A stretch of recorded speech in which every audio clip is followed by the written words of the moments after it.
So what are you looking for with the massage, since you haven't really had much experience? Initially, excuse me, was my neck. So mostly I see you pointing to like the right side of your body. It is falling apart. And so with scoliosis, if you want to pan Randy to this chart behind her back, that's showing a spine that's like straight. But if you were to see it in 3D, our spines have a natural curve. And so, Randy, what she's talking about with scoliosis is that straight line that looks like this is kind of like this. Mm-hmm. And so the neck has a little tiny kink, and then the lumbar has a kink, or sometimes people have a big kink in their thoracic. So it's kind of like the curve that's going this way, the S curve this way has turned. And so what it is it's like an internal pulling from the inside out. So interestingly enough, I have dealt with a lot of people with scoliosis. Wonderful. Unfortunately, but wonderful for me. So I do understand that sometimes even in yoga, there are contraindications for scoliosis, and there are people starting to get trained in what scoliosis is so they can teach someone yoga for scoliosis. This is a wonderful representation of the hip flexor. Everybody talks about it, but they don't really know what that means. But if you were to open your abdominals in the front and remove your organs and just look at the musculoskeletal system, and these are ligaments on the inside, this is what's wrapping to your leg, to the hip. And so this is where you're feeling some arthritis. And so it's restricting and pinching some of that range of motion. Right. And then also in through the hip flexor here, that can kind of pinch. And your organs, from L2, basically, wrap to the nerve endings, wrap to your organs. So if you have pinches here or up higher, you say you get nauseated. So I'm guessing you might have somewhere up near your esophageal area, you might have where that curve is also causing you that nauseous feeling. Yes.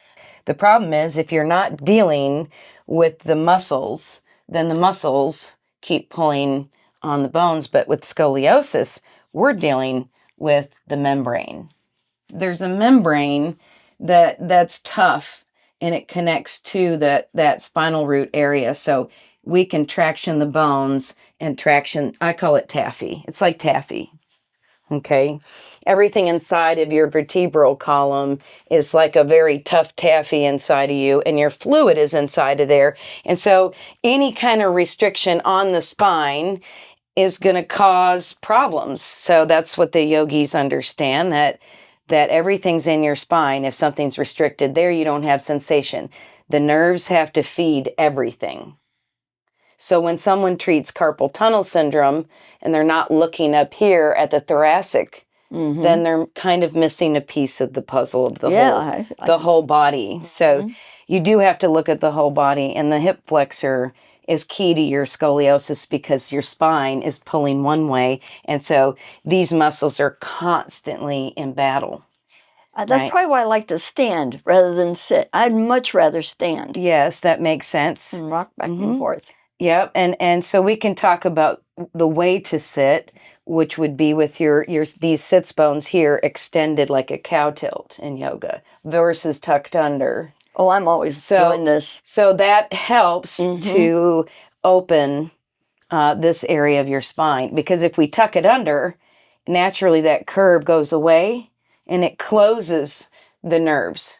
So what happens is people are losing their curves a different way by sitting in tucked under beach chairs and slumping, and you know what I'm saying? Here's another picture, Randy, that's a little different, that shows some of the organ connections coming out here. So these are showing the esophagus and the intestine connections, the rectum, the bladder, etc.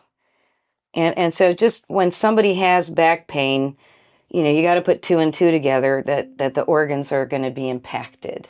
Right? Anything in front of is going to be impacted. So everything in the spine is connected.